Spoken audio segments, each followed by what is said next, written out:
All right, lesson 6. You're going to utilize this file in lesson 6 and lesson 7. I don't want to call it a two-part project, but it kind of is. So in this first part, you're doing masks and patterns. You're going to select your subject, do your selected mask, refine a mask, manipulate an image, create a star by customizing a vector shape, and create an adjustable pattern from a vector shape layer, right? You're going to work on that. It'll take about an hour to complete for this one. Let's go through it together. Okay, let's take a look. So masks hide unwanted parts of the area. It can really help whenever you're creating layers, or as you did, made a perspective piece, or if you're trying to create composites or change anything about any kind of image, you're going to want to use a mask. Incredibly helpful. This also helps you to take your original image and make it into a different kind of strange shape that allows to go into something else without having to cut it out and being destructive. It'll allow you to still be able to manipulate the image that's inside of it. It's just whatever is not, in white or black on your mask is not going to be visible. I'm going to go to start. Here's the difference. So here's where you're starting. Here's your model. And here's your end. You can see that. Got a lot going on here. Hopefully we'll make ours a little bit cleaner. That's our podcast. So we'll do 06 start. Let's see, this is working. Woke. Say this is working.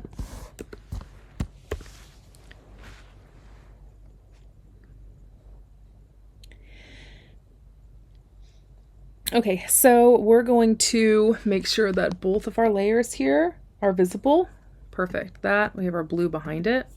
Okay, so we have both of our layers visible. We're going to make sure our model is selected. We're going to go up to select and mask.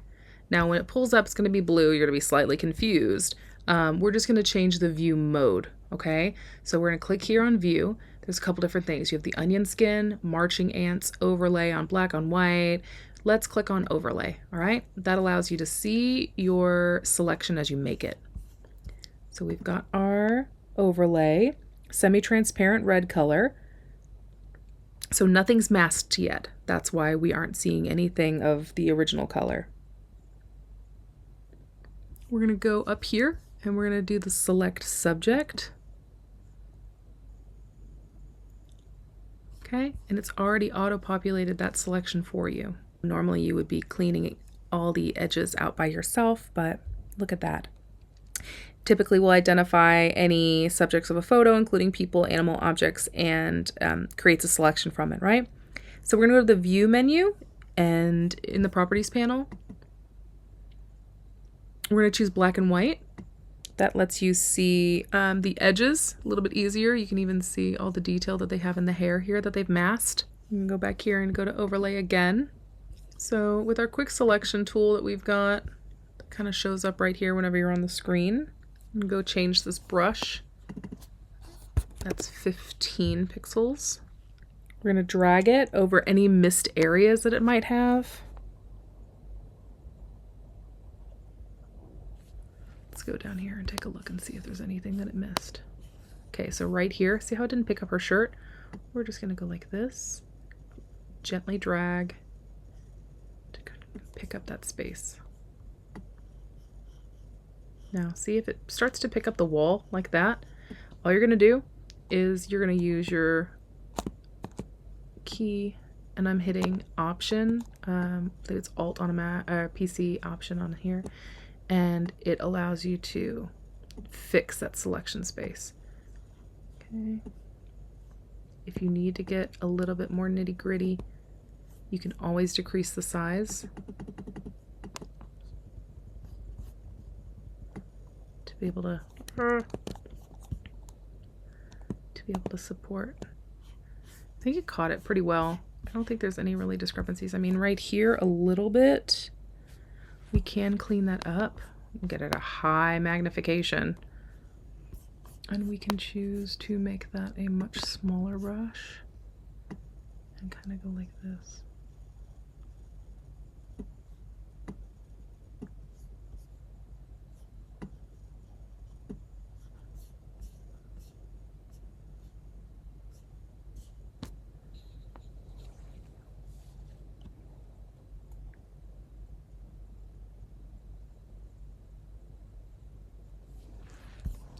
it's telling me to go to a size of 20. I feel like that's way too big. Let's see what that would look like. Yeah, I don't feel comfortable. That's just too much. I'm okay with my decision. So we're gonna go over here to the view. I'm gonna view the on layers, right? So you can see where it does and does not pick up, and now we can go back in here and clean some of these things up. So let's switch back to our positive.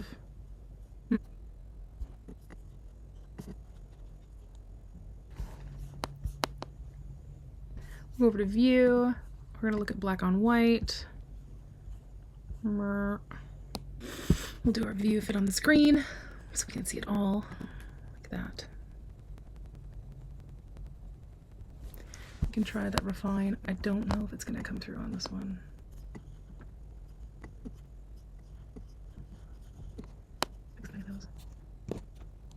Jesus wasn't gonna have it.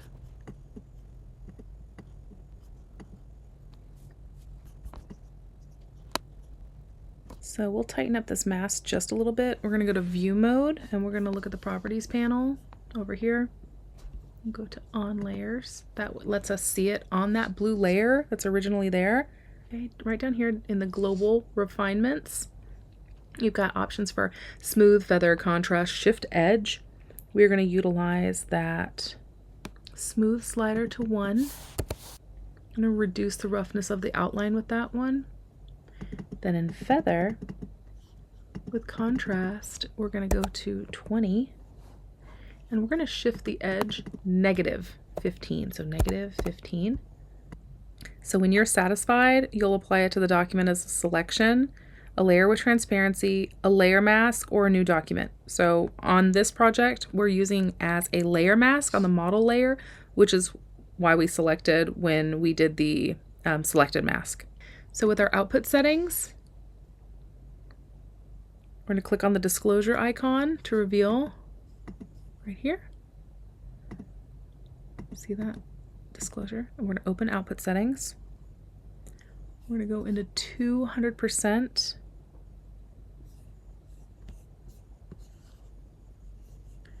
Zoom in real close. We're going to take a look at what happens when we click decontaminate colors. See that? So that takes that light white kind of hue that subtly surrounds everything and darkens it up to whatever is near it. That removes any of those unwanted artifacts, that white kind of blur. And we can set it to about 25 if we don't want to be too strong. Okay. Now down for output, there's an option for new layer with layer mask, new document with layer mask, or new layer. We're going to go ahead and use the new layer with layer mask, which is what's selected, and we're going to hit OK. All right, so there's that. Now we have a brand new layer with that mask, and our original model layer is hidden. Let's go to View, Fit on Screen. Your model layer is preserved if you ever need to use it again, and this one is ready to go.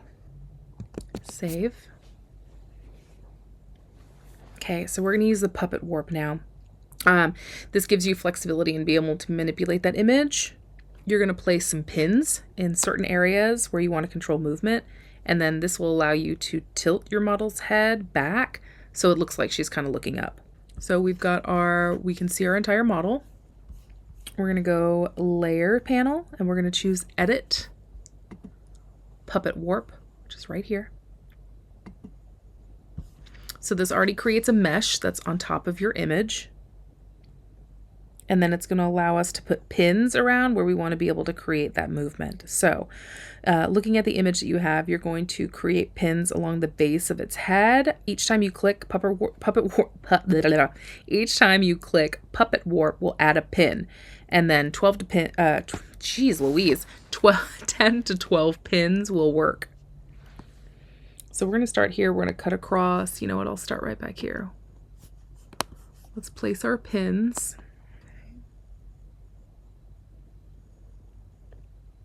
I'm going to start right here.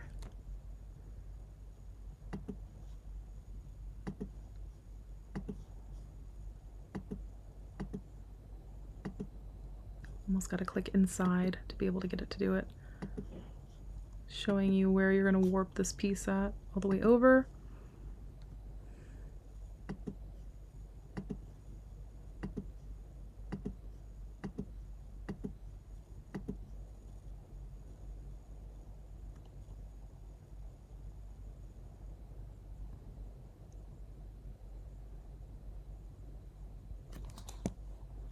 Okay, see that? I'm going to come right back to here, and then I'm going to hit this, my Option or your Alt key, and then look at that. You're just going to click and hold and see how it's Yes, I see how it's holding. So you're just going to tilt it back. Right in that spot is where you see that weird part of the end image where it kind of like bends it back. So we're going to tilt this to about 170 degrees. You can see it moving up top. So weird. Okay, we're going to go back. Now if you need to, you can click 170 where it moves it back itself. All right. Now I'm pretty good with that. I think it looks like it's right angle. I hit OK. Look, our hair's not too bad. I'm happy about that. And then we're going to save. Okay. We do not need this model file anymore. So again, I'm going to hit save. We're going to go ahead and create that kind of star geometric graphic that's behind the image on the blue background. And we're going to create a customized polygon shape. So we're going to open our pattern file. It's a separate document tab. All right. We're going to go to the polygon tool that's over here. You can press and click on this, and there is your polygon tool underneath your rectangle tool. All right. You can see it's changing up here. We are going to modify and have shape, not path or pixel. So we're going to hold down Shift, and we are going to create a polygon shape. It's about 340 pixels wide. All right. I'm going to drag from here.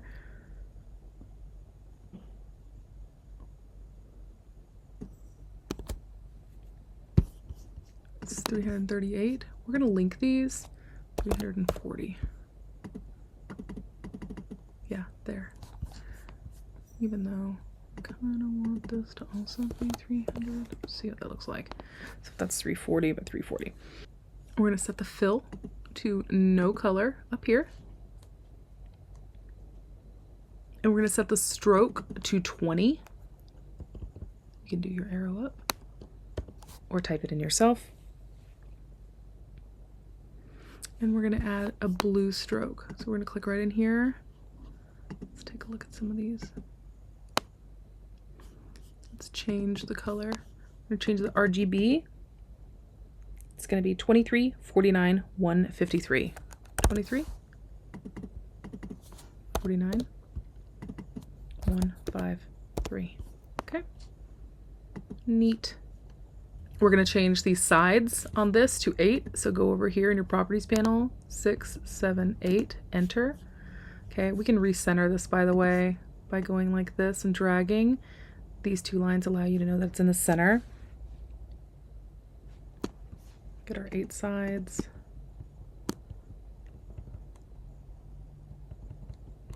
Down to 20.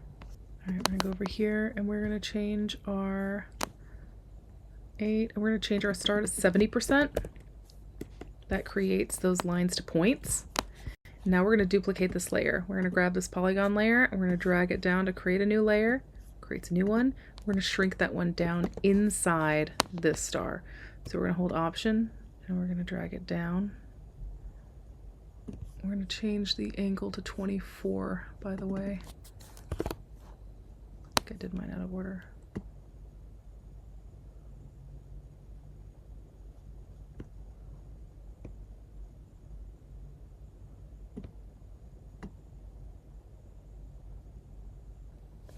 Okay, so now we're going to go up here.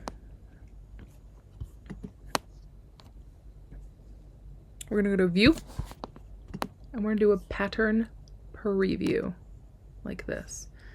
Yes, this works best with smart objects. We're going to transform the pixels into smart objects, and then we're going to create this insanity.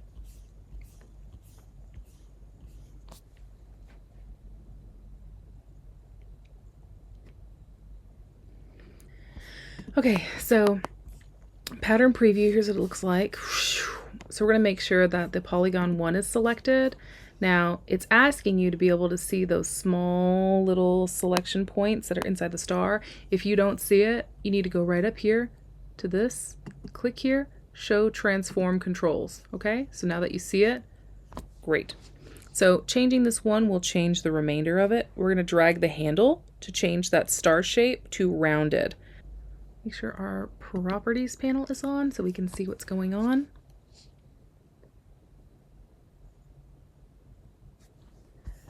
Make sure that our show transform controls is here. We're going to drag this down. That's pretty good. There's our 20. Okay. Then we're going to go over here to our layers panel and we're going to choose polygon 1. We're going to go back to properties and we're going to make sure to change our number of points to 15. And we are going to make sure to change our stroke width to 15 as well. Okay.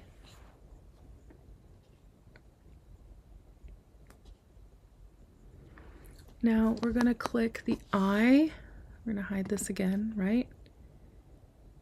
We're going to change that background layer like this. Take a look. Looks pretty good. A little bit smaller than the other, so I can always adjust that by dragging up like this.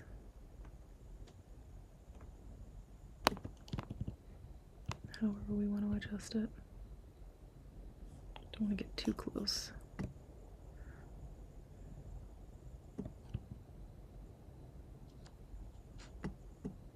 Let me get close. So we are now going to go to edit. I don't like it. I like it being a little bit more symmetrical. Could always, yeah. And then go to edit. And we are going to say,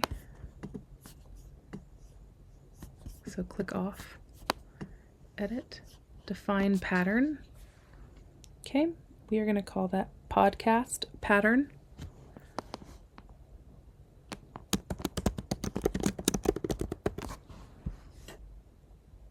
And we're going to hit OK. We're going to do File, Save As,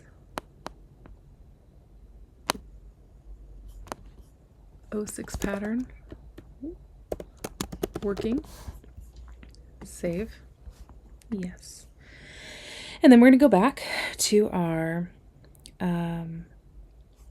06 working in layers. We're going to go over here. I'm going to create a new fill or adjustment layer right here. We're going to go to pattern. Look at these beautiful leaves, but you also have your new pattern here. So in your pattern fill dialog box, you can change some of this. We're going to scale it to 35%. We're going to do an angle of 45. Yeah, there, and then save your work.